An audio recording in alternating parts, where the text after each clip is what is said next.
es probable que le llegue un cartelito de que está grabando. Bien. Bueno, vamos a dar comienzo. Ay, a ver si me dejas avanzar, porque acá tengo un problemita. Ahí está. Em, ¿cambió la diapositiva? Hola. Sí, sí, profe, cambió. Ah, Dice sistema bien, cambio. bien, bien. Estamos. Bien, exacto. Bueno, la reina de las forrajeras en el tambo, en la invernada, en la ganadería en general en esta zona núcleo centro Santa Fe es la alfalfa. Esa es la base y la forma de producir más barata que hay, digamos, ya sea a través de sus reservas o de pastoreo directo, sus reservas, heno, silajes, enolajes, pero digamos, es la principal forrajera y la que es más barata por kilo de materia seca, se podría decir. Eh, Toda producción de carne, así como el tambo y le decía la cría, la invernada, el feedlot, son sistemas de producción, ¿eh? Donde tenemos un subsistema forrajero que va a estar afectado, lógicamente, por el tipo de suelo, la zona, la región. Este nos va a estar dando una característica productiva, un potencial de producción. Eh, Sin duda, o sea, no es lo mismo el suelo de la zona de Rafaela, de la zona de Mortero, de Córdoba, del este de Córdoba, que de la zona de Tostado o la zona de Santiago del Estero, ¿no es cierto? Ni hablar de la zona de Bahía Blanca. O sea, cada suelo determina un potencial de productivo y y una variedad de especies forrajeras que se pueden llegar a poner sobre ese suelo en función de la mejor adaptabilidad que tengan, ¿no es cierto? Después, a su vez, el sistema forrajero está afectado por plagas que se entiende, son plagas vegetales, por ejemplo, todo lo que es malezas, y animales que serían insectos que pueden afectar el potencial de producción de ese lote, ¿m? De ese subsistema. Después tenemos el subsistema animal. Bueno, ahí no se ve, voy a tener que cambiar el color, pero porque es muy, no contrasta demasiado con el verde. Ahí podemos hablar de vacas en ordeño, como en este caso, de invernada, una invernada corta, larga, novillos en terminación, en pastoreo o en filot. Pero el subsistema animal también está influenciado por el clima. El clima afecta a los dos subsistemas, tanto al sistema forrajero. Si no llueve, se detiene el crecimiento del forraje y va a afectar seguramente al subsistema animal, dado que va a menor oferta. Y lo mismo, el clima, ahora en esta época, a partir de ahora, que empieza a apretar el sol, el calor, la sequía, etcétera, los animales en pastoreo directo se ven sensiblemente resentidos en su productividad. Con ello aparecen sobre los animales también las plagas.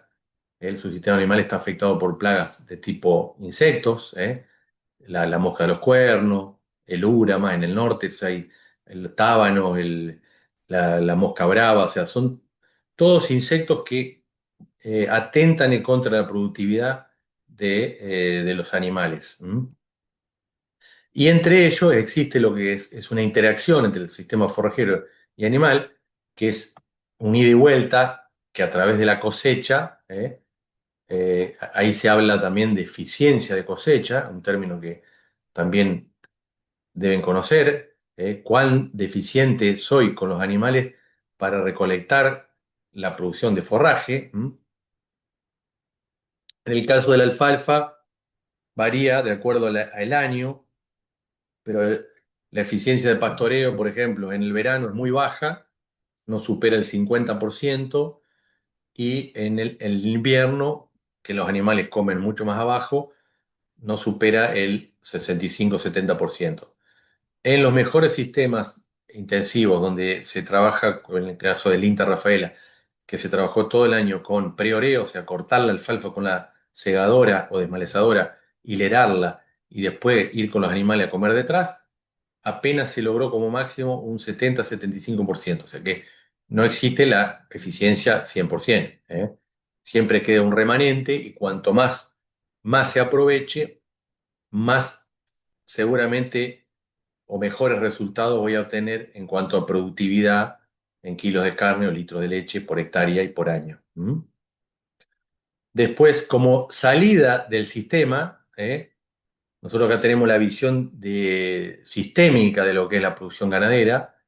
En el caso del tambo tenemos leche y en el caso de la ganadería tenemos carne. En el caso de los tambos tenemos carne también como un subproducto, que sería la venta de los animales de rechazo, refugo, por ejemplo, vacas vacías, vaca con premadura, de pata, o la venta de machos o reproductores.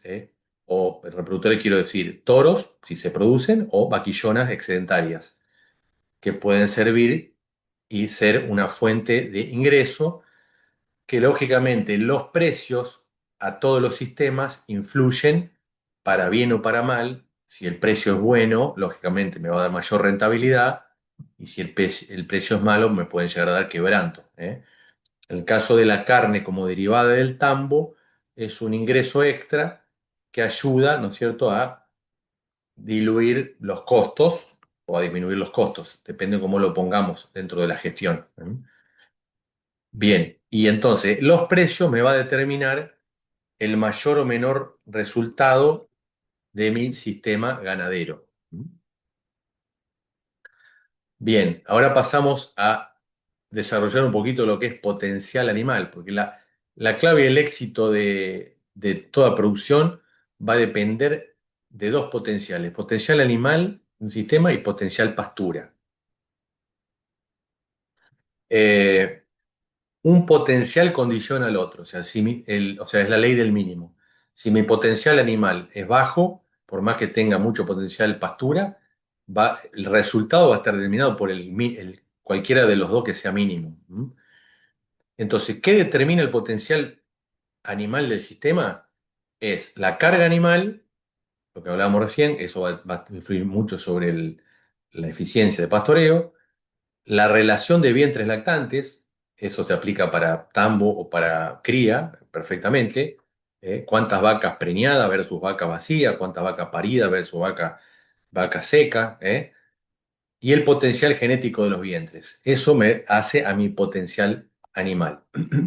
Y mi potencial pastura va a estar influenciado seguramente por, lógicamente, lo que le decía antes, la fertilidad del suelo, la fertilidad edáfica, el agua del suelo, si llueve o no llueve, la estructura forrajera, que ahora vamos a ver más adelante, la cadena forrajera, y la suplementación. O sea, porque todo lo que viene de afuera del sistema se considera como que alimenta el potencial pastura de mi sistema. ¿Mm?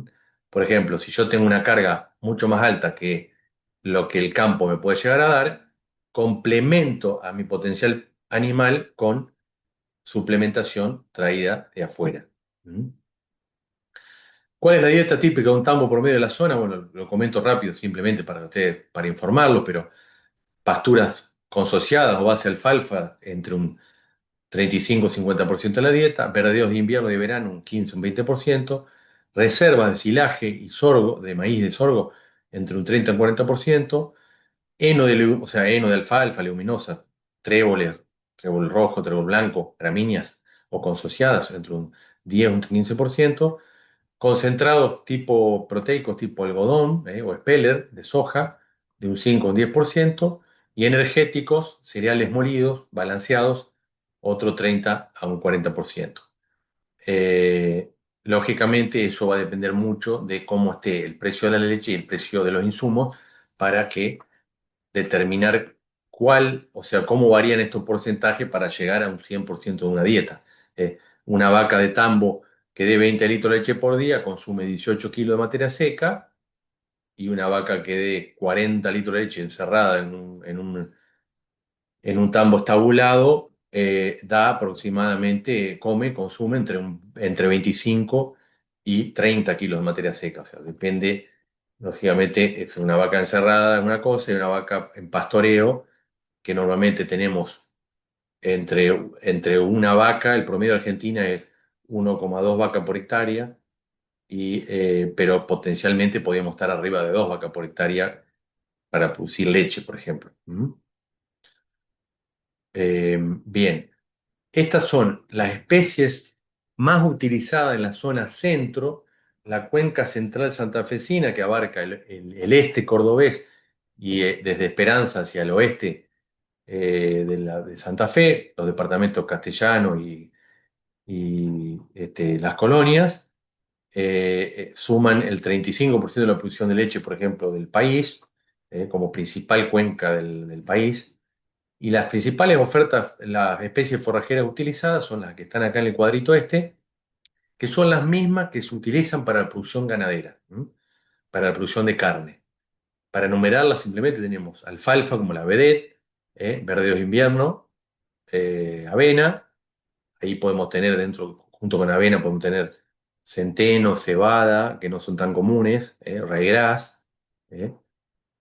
Después tenemos verdeos de verano, tanto sea para pastoreo como para reserva de silajes o henos, maíz, sorgos, moa. ¿Eh? Ahora se está usando en algunos planteos la soja forrajera. La misma soja que se usa para producir grano, se usa para pastorearla. No es tan buena forrajera, lógicamente, como un sorgo, por ejemplo, pero sirve como para hacer una rotación, que entre una rotación y cambiar un poco de cultivos, no estar siempre con monocultivos, es decir, bueno, siempre sorgo, siempre moa, siempre avena y alfalfa. Entonces, rotar un poquito con alguna especie de verano que use otros herbicidas, para un poco cambiar un poco el tema de rotar y romper con el ciclo de las malezas y de las plagas, sobre todo, animales. ¿M? Y tenemos achicoria, que no se usa tanto, pero en una época se usaba mucho, consociada con trébol rojo, Melilotus también en planteo ganaderos, consociado con alguna gramínea, alguna polifítica, que en suelos regulares o overos, después vamos a ver un poquito, se suelen usar para cubrir espacios donde, por ejemplo, una alfalfa no vendría. ¿Mm? Bien. ¿Qué tenemos que tener en cuenta? La oferta forrajera a lo largo del año, ¿eh?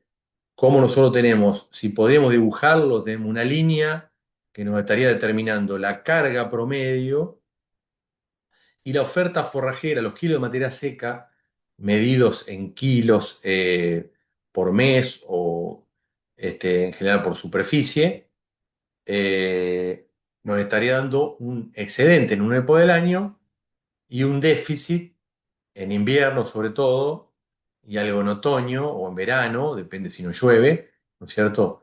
Entonces, la típica sería que nosotros podamos trasladar los excedentes para poder maximizar ese potencial animal, trasladar los excedentes del verano, de la primavera, que son las de mayor calidad, a, al otoño-invierno y lograr aumentar esa oferta forrajera, ese potencial pastura para poder tener mayor carga y mayor potencial animal, mayor productividad en definitiva. Eh, la cadena forrajera, un término que es importante tener en cuenta. O sea, ¿cuáles son las especies que intervienen en la rotación de cultivos? Una rotación que sería, digamos, o sea, en una unidad forrajera, es decir, X cantidad de hectáreas, un potrero, por ejemplo, de 20 hectáreas, 10 hectáreas, lo que fuera, todos los años va a ir siguiendo una sucesión de cultivos. Y eso se llama unidad rotacional. En el campo puedo tener, de acuerdo a la cantidad de años, la rotación. Por ejemplo, si son 5 años la rotación para volver al mismo cultivo después de 5 años, tengo 5 unidades rotacionales. ¿Qué quiere decir eso? Que todos los años voy a tener una superficie determinada Supónganse, si el campo tiene 100 hectáreas, tengo 5 unidades rotacionales, son 5 años, quiere decir que cada unidad rotacional va a tener 20 hectáreas.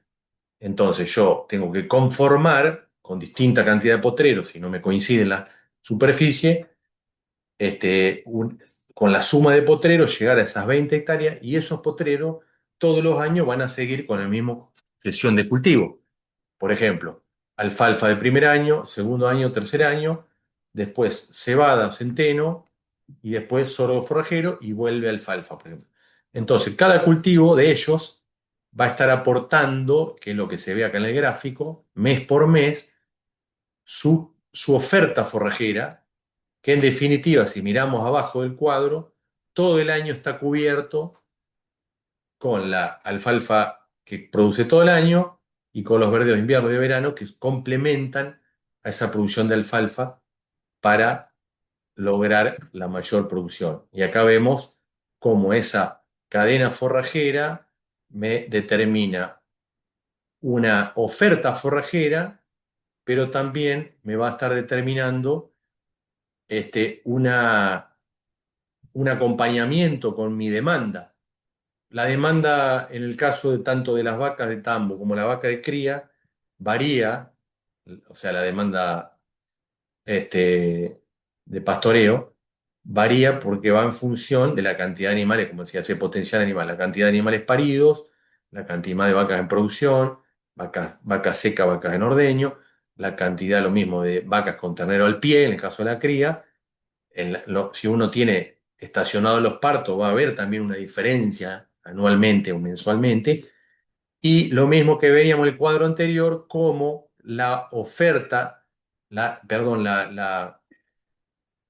todo lo que sobra de forraje, que podríamos tener algo en el otoño y algo en la primavera-verano, se tiene que trasladar a las épocas de déficit. Eso se puede dar con todos los cultivos de la cadena forrajera, ya sea la alfalfa, los verdeos, etcétera. Bien. Bueno, la alfalfa que decíamos que es la vedette, acá simplemente para mostrarles de forma rápida cómo es desde la implantación hasta los primeros 30 días, donde el cultivo empieza a mostrar desarrollo, empieza a mostrar las primeras hojas verdaderas, ¿eh? Y empezamos a tener, acá vemos la foto, una imagen de un cultivo consociado de alfalfa con gramíneas. Se puede ver algo de cebadilla, algo de raigras de la hojita brillosa, cebadilla, raigras, alfalfa y tréboles. Un cultivo que acá está sembrado en línea a 17 centímetros entre discos. Lógicamente, lo ideal sería que cuanto mejor cubierto esté el suelo, mejor sería. Acá ven algunas malezas entre las hileras.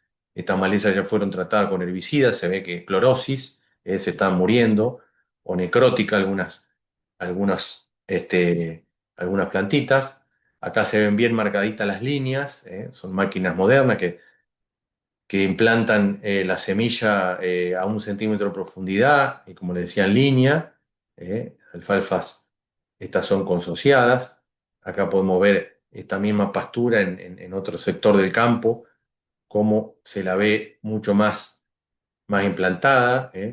Cuando ya empieza a cubrir el entresurco, ¿eh? Empieza a verse, este alimento es un alimento ideal, muy balanceado, es una, es polifítica, pero a su vez, si este es un campo clase agrícola, fuera un campo ganadero, donde no andan bien las leguminosas, andan bien por ahí la festuca, la cebadilla, el regras. Entonces, la polifítica lo que logra es que donde un suelo muy overo o manchado, en esos lugares complicados para la alfalfa, para la leguminosa, pueda prosperar las gramíneas. Y entonces puedo lograr una oferta mucho más parejo de un lote desparejo. O sea, donde va a estar cubriéndose la oferta forrajera, la especie que mejor se adapta a determinado sitio, es la que va a estar aportando el mayor potencial pastura en definitiva de todo el potrero, de todo el lote. ¿Mm? Bueno, acá en el caso de la alfalfa, ¿cómo es el manejo de la alfalfa? Así, rápido.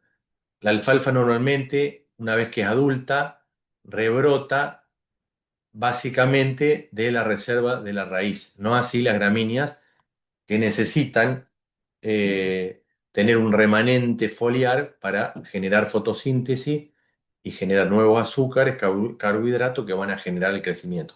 En el caso de la alfalfa, así la comemos hasta el piso, prácticamente hasta las yemas, la alfalfa va a rebrotar.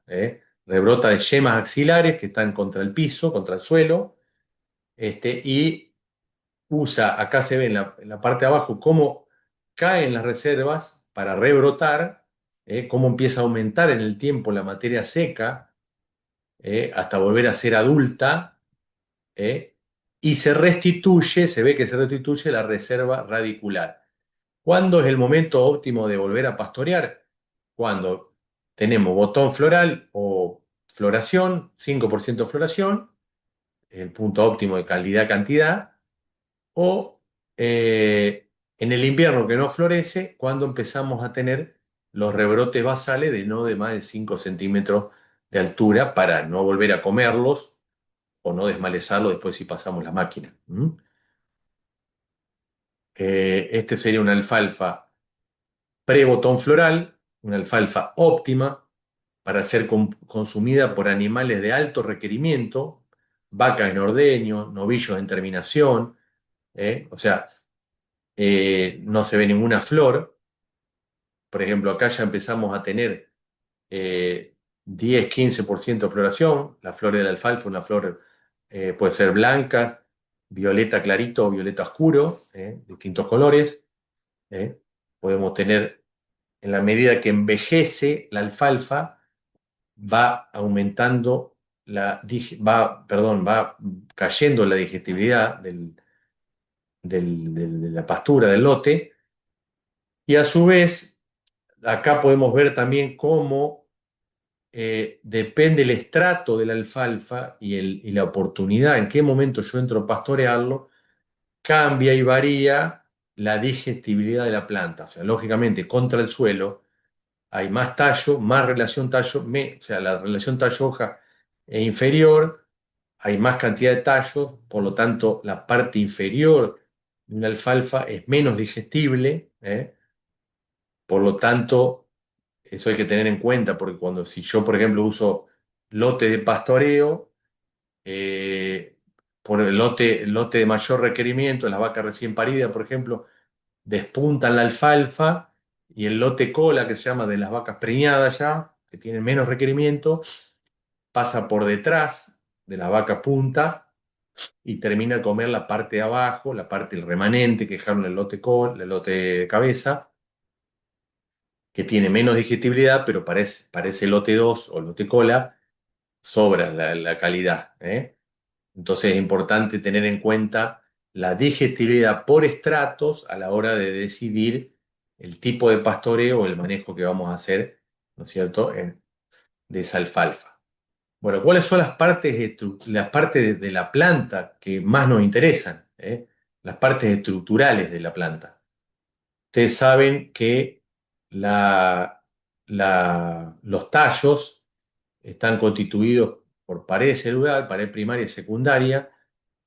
Dentro de las células podemos encontrar lo que sería la parte más rica, que son los azúcares, los almidones, grasas, proteína, pectina. Y dentro de la pared celular está la parte más indigestible, de los forrajes, que se mide en fibra detergente neutro y fibra detergente ácido. Bueno, son términos por ahí que tal vez hayan visto en alguna otra materia, si vieron algo de nutrición, pero en general la fibra detergente ácida es la lignina y la celulosa, y la fibra detergente neutra incluye a la hemicelulosa, que es lo que se digiere y no se digiere. Que es lo que va a está muy relacionado al consumo que puede tener el animal y a la digestibilidad del forraje. A mayor digestibilidad, mayor consumo. Hay una relación directamente proporcional. Y fíjense, ¿qué es lo importante en una alfalfa? Es lógicamente qué proporción de tallo y de hoja.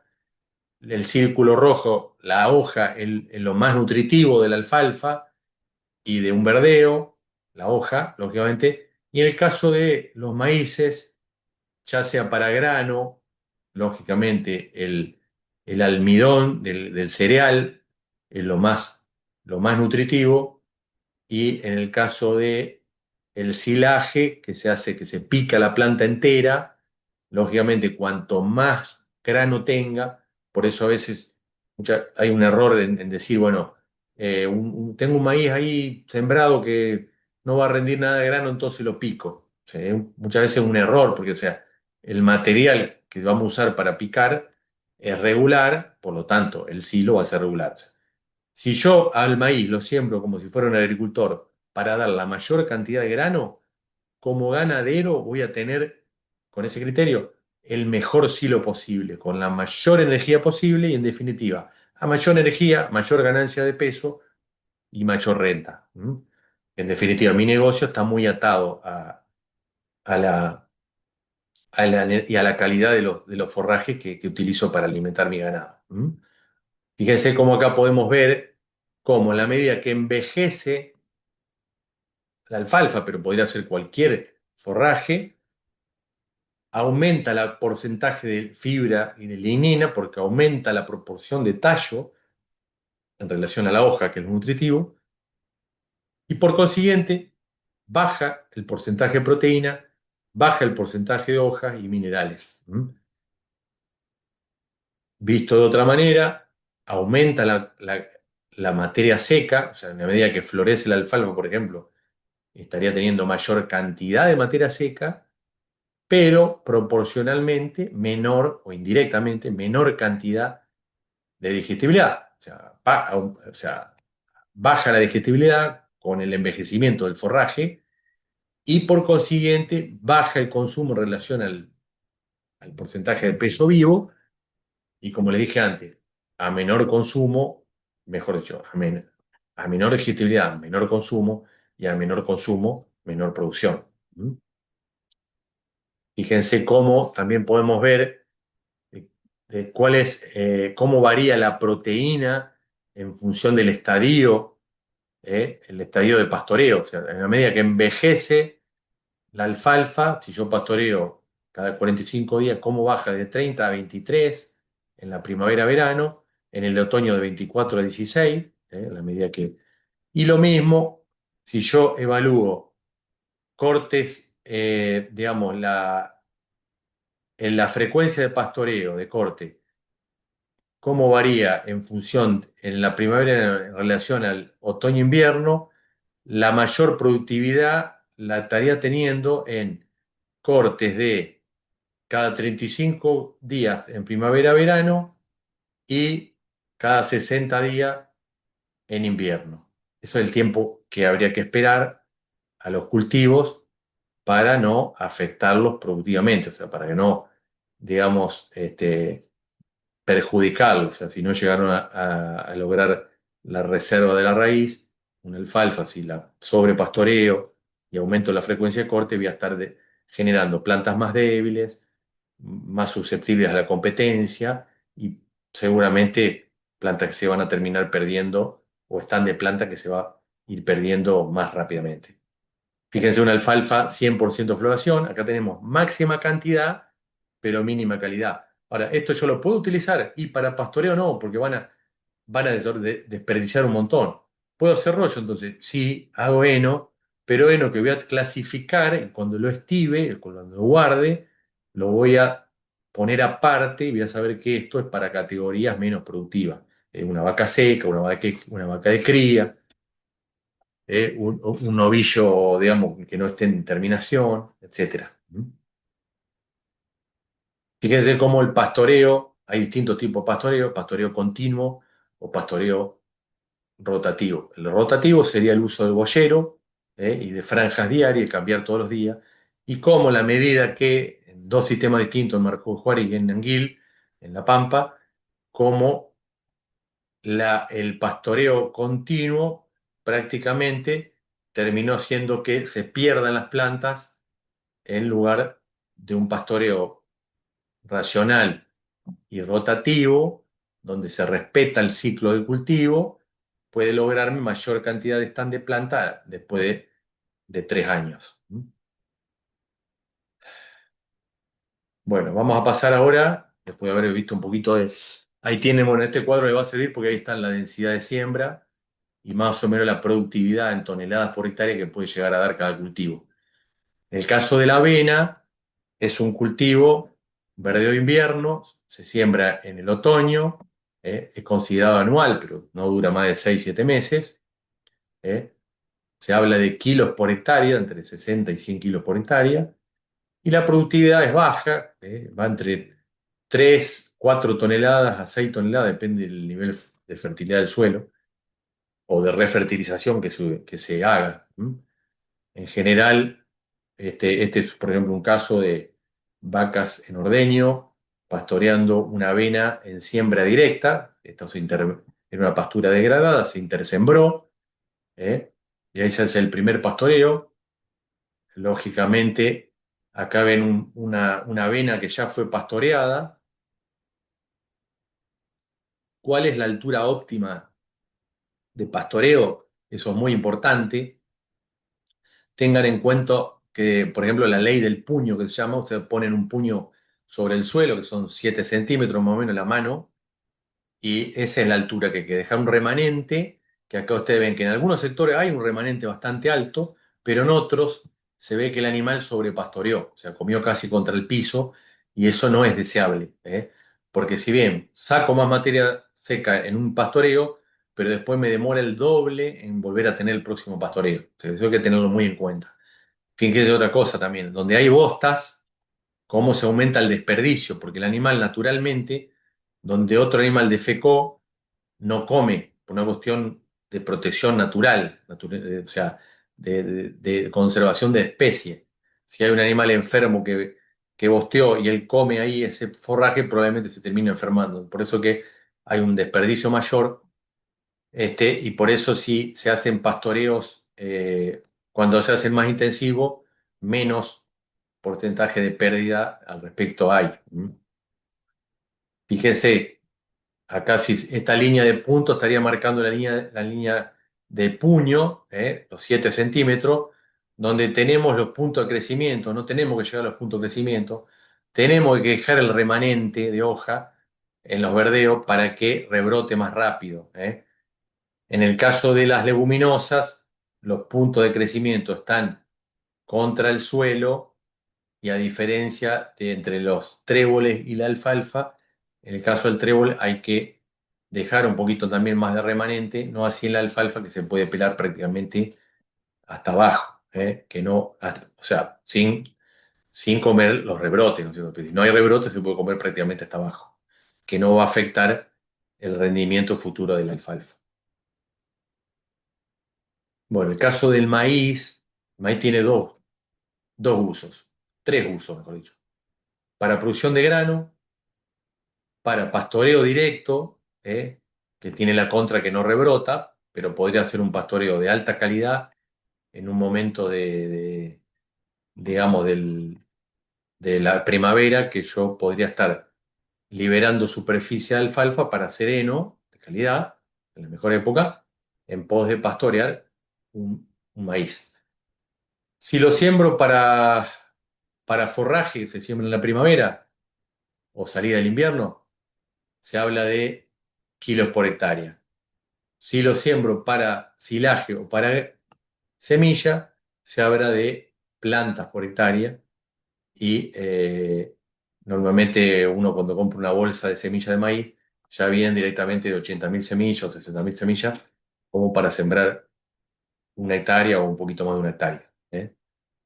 Fíjense acá, este es un maíz, acá este es un maíz que se puede dejar o está pronto a picarse para hacer silaje de maíz o se lo deja que se seque y se trilla y se hace un grano húmedo de maíz guardado en bolsas de 6 pies, húmedo, con alta humedad, y eso va a haber una fermentación muy parecida a lo del silaje, o se lo puede pastorear, que son vacas pastoreando.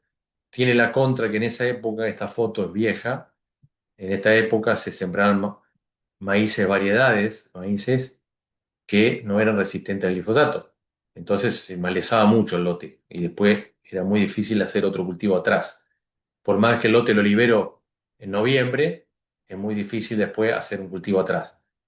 Pero, acá tenemos otra imagen, fíjense también otra cosa, había que empezar temprano con el primer corte para que no se encañe tanto el maíz y terminar la última franja recién ahí con el maíz casi a la altura de la vaca y con mayor cantidad de desperdicio.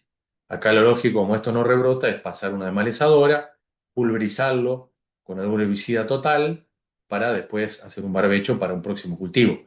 Pero como le decía, el objetivo de esto era tener forraje bien tempranito, ahí en la primavera temprano, como para liberar superficie de alfalfa. Hoy se podrían estar sembrando hijos de híbrido. O sea, si usted trilla el maíz seco, pueden agarrar ese maíz, lo hacen clasificar, limpiar y lo usan sabiendo que es resistente al glifosato y se podría pulverizar y el que el lote esté más limpio y después de pastoreado es más fácil hacer cualquier otro cultivo por detrás. Ahora, si yo lo dejo para trillarlo, para hacer grano, tengo que esperar a que la planta se seque completa y recién ahí trillarlo, lo puedo guardar, entregar al acopio, a la cooperativa o al comercio, venderlo como productor de grano, venderlo, canjearlo por otros productos, insumos.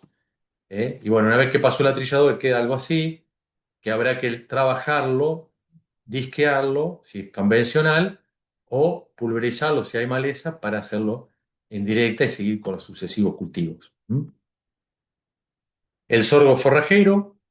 Tenemos el sorgo sí rebrota. El sorgo se puede usar también para pastoreo directo, para heno o para silaje, o para grano.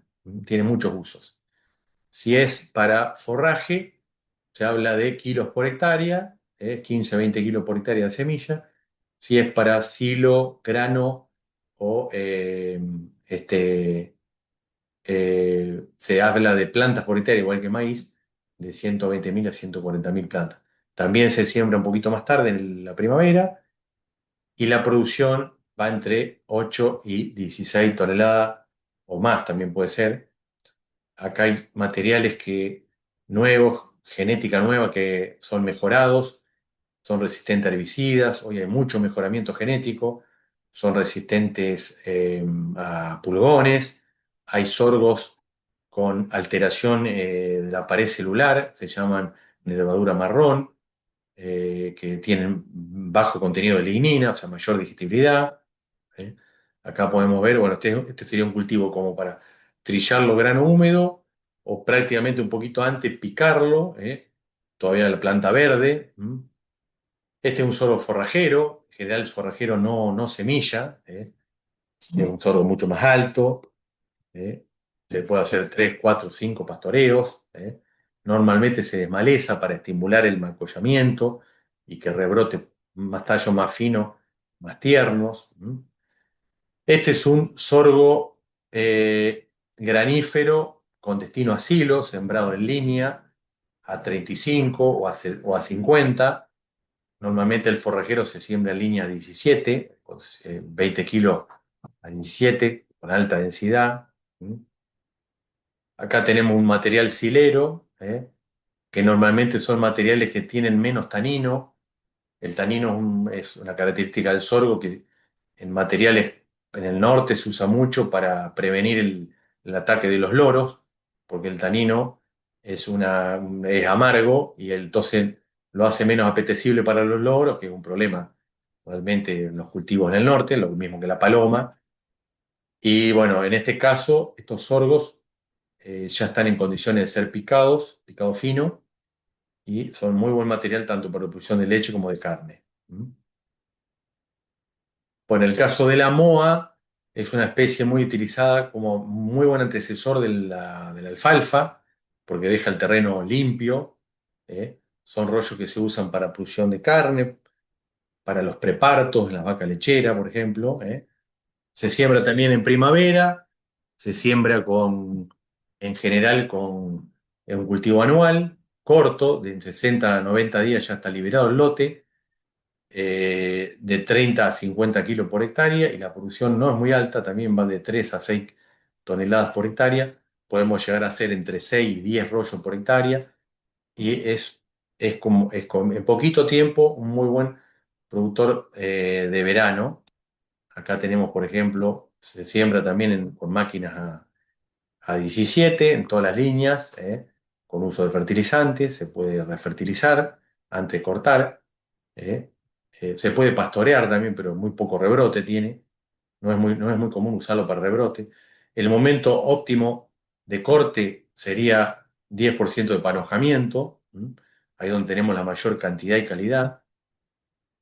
Acá tenemos un tractor cortando, cuando tiene la altura, normalmente tiene una altura de entre 1 metro, 1,50 metros, depende de la variedad, pero tiene un muy buen volumen. Fíjense cómo queda limpio el suelo, donde pasó la segadora, prácticamente no se ve nada en el entresurco, está limpio, no hay malezas, o sea que es un muy buen antecesor de otros cultivos. Podría ser un antecesor de un cultivo de maíz de segunda, o podría ser un muy buen antecesor de una alfalfa para sembrar otoño temprano. Bien, la soja forrajera es una especie que se utiliza, se puede utilizar, también se siembra, es una proteica, aporta proteína de verano, sería la única que se puede hacer reserva, se puede hacer silo, que aporta proteína. Todo lo que es gramíneas son bajos en niveles proteicos. Y en el caso de la soja se habla también de kilos por hectárea, 70-80 kilos por hectárea de semilla, y las productividades van de 5 a 8 toneladas, en el caso del silaje. Fíjense, esta es una soja que lógicamente se va a usar para trillar esta soja. O sea, usted puede hacer grano, después entregarlo, canjearlo por speller de soja, que se usa mucho en la dieta de ganado bovino. Va, en todos los tipos de producciones. El speller se usa muchísimo, incluso para producir balanceados. ¿Eh? O esta misma, si la agarro antes de esta altura, esta es una soja que fue pastoreada, se tiene que dejar mucho remanente, dejar un 30-40% remanente para que rebrote más rápido. Hay que lograr que la vaca no se eche. Si la vaca se echa, come, y terminó de comer y se echa, quiebra los tallos y ya no rebrota más. Rebrota de las axilas, de las yemas axilares de la hoja.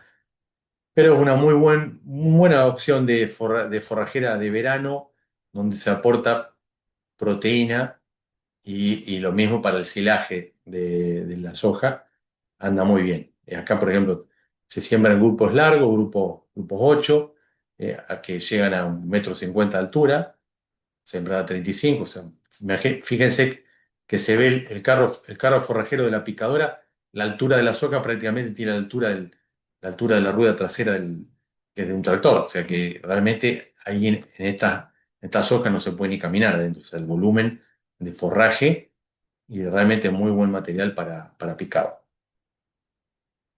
Y bueno, ya como para ir terminando, como forrajeras que se usan también en ganadería y sobre todo en suelos más inferiores, podemos tener achicoria, trébol rojo, melilotus, trébol blanco, Trifolium repens, que son asociaciones con gramíneas que son muy útiles para suelos inferiores. Fíjense, esto podría ser un cultivo, por ejemplo, para cualquier tipo de bovino, producción de leche, lo que fuera. Acá tenés cebadilla florecida, tenés achicoria floreciendo, que ese es un problema en la primavera porque es incontrolable la achicoria de lo que produce y pierde bastante calidad. La calidad está en la hoja, lógicamente. Pero esto es un material espectacular como para hacer silaje. Si un poquito antes lo hubiéramos podido pastorear, es óptimo para lotes de punta, de tambo o de novillo en terminación. Esto al estar consociado, es menos empastadora la alfalfa. La verdad que es una especie muy buena para tenerla presente en la cadena forrajera. Acá tenemos, fíjense cómo se ve que la chicoria está por sectores, está mejor que en otros lugares, cómo la cebadilla o la festuca cubre en zonas donde la chicoria por ahí también no está, ¿eh? Cómo se complementan las consociadas, ¿eh? Este sería el momento óptimo de entrar a pastorear, ¿eh? No dejar que la chicoria tire la vara en primavera, y caiga en digestibilidad. Bueno, acá tenemos lotes de vacas comiendo ese tipo de pasturas. Esto es excelente, esto para producir mucha leche, muchos litros de leche. Anda muy bien prácticamente en todas las regiones, así como para tenerlo muy en cuenta. Esto lo que es un suelo overo, un suelo manchado, donde está blanco es suelo salitroso, pero no por eso no es un suelo ganadero que pueda ser intersembrado. Estos suelos cuanto menos se trabajan mejor. Hay que hacer laboreos mínimos, laboreos cero, siembra directa en lo posible, y tratar de que, bueno, sí implantar este tipo de cultivos. Acá, por ejemplo, tenemos un trébol rojo, eh, consociado con gramíneas, eh, festuca con trébol rojo, es un cultivo excelente, lógicamente donde hay un suelo un poquito mejor se ve esto, donde es un suelo más regular o malo, prácticamente por ahí va a predominar la gramínea, perdón, pero, pero las consociadas son las que mejores se adaptan a los suelos inferiores o manchados, ni hablar si hay suelos que tienen sodio, son suelos que son negros arriba, de prácticamente no viene nada, pero si hay que implantar algo, lo mejor es consociar. Fíjense, este mismo suelo que veíamos antes, manchado, pero en sectores donde está un poquito mejor, cómo prospera el trébol o las gramíneas, y podemos aumentar perfectamente el potencial pastura de un campo clase 3 4, donde por ahí se adapta mejor a los sistemas ganaderos, sistemas de cría. Esta es una pastura pasada ya, pero se ve los trébol florecidos, se ve el raigras, la festuca, perdón, florecida también. Con esto se podría hacer heno, ¿eh? Pero dejarlo que se pase no es bueno, habría que haberlo hecho antes la reserva para tener mayor calidad, pero bueno, y empezar otra vez a utilizarlo con pastoreo de mejor calidad.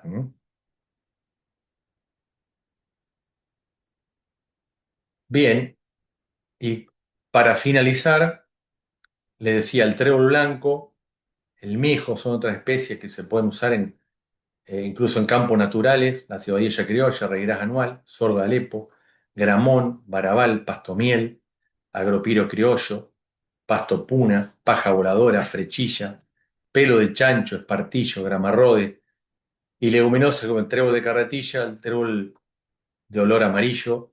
Son todos cultivos que están naturalmente en los campos ganaderos nuestros, de nuestra zona, en particular en los sectores de monte, en los sectores aledaños a los arroyos. Se pueden encontrar estas especies que, lógicamente y bien manejado, pueden ser perfectamente utilizados con la ganadería. Bien, este sería un poquito toda la clase,